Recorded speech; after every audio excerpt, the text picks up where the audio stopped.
المدير الفني التشيكي. تاني بطولة للشباب، عامل بطولة جيدة، مدافع قوي، نجم نادي الإسماعيلي، ومعه الحارس الكاميروني إيفالا جين يترقب، وحجازي ولكن جين يتألق. يا خسارة يا حجازي. أحمد حجازي، إخفاق إخفاق إخفاق وتألق من حارس الكاميرون إيفالا جين. أحمد حجازي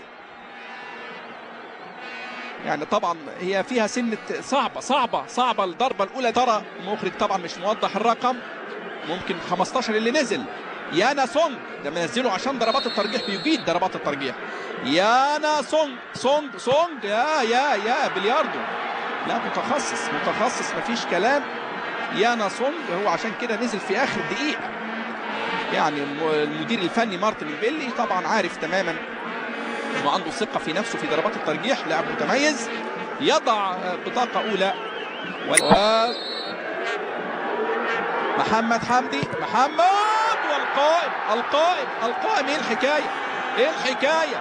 مرة الحارس ومرة القائم، وكأن الكرة تعاند الفراعنة، وكأن ضربات المعاناة الترجيحية تعطي ظهرها لأحفاد الفراعنة في هذه البطولة. مش ممكن يعني الراجل عملها قوية. أي نعم حارس المرمى إيفالا رايح ليها، لكن محمد إيريك ندامة على التنفيذ وركلة جزاء. يلا يا أبو حميد ركز، حارس مرمى المنتخب المصري إيريك ندامة ويتألق الشناوي. يا سلام يا شناوي، يا سلام يا متألق يا حارس يا كريم. لكن في إيه؟ حكم المباراة بيرجع الكرة تاني ليه؟ ده المساعد الأول لمالونجا الكونغولي. بتعمل إيه يا مالونجا؟ يعني مش ممكن. بالفعل يعني ضربة أخرى من التحكيم للمنتخب المصري في اللقاء. هو شاف إنه تقدم خطوة، لكن يعني هي مش واضحة.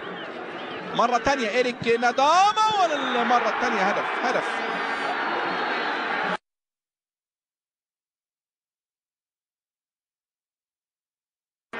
كانت له ضربة جزاء لمحمد إبراهيم في الشوط الأول صحيحة 100%، وحكم المباراة لم يعطيها للمنتخب المصري. نجم الكبير عازم إمام القادم لكرة القدم الزملكاوية. يا سلام يا إبراهيم، أخيرا هدف، أخيرا تبتسم المستديرة لأحفاد الفراعنة في ركلات الترجيح، ومحمد إبراهيم يضع هدف جميل جدا. لاعب متميز، وأقول لحضراتكم انتظروا هذا النجم الكبير بمشيئة الله. هو سيناريو مقرر، طبعة أولى على التنفيذ في ضربة ترجيح ثالثة للمنتخب الكاميروني مافين مابايو، ولكن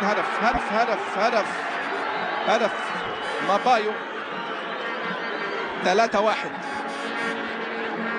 3-1 الكاميرون أو أسود الكاميرون تتألق، والحظ يعاند الكرة المصرية. مش ممكن يعني. أيمن أشرف على التنفيذ. يتألق أيمن أشرف هدف.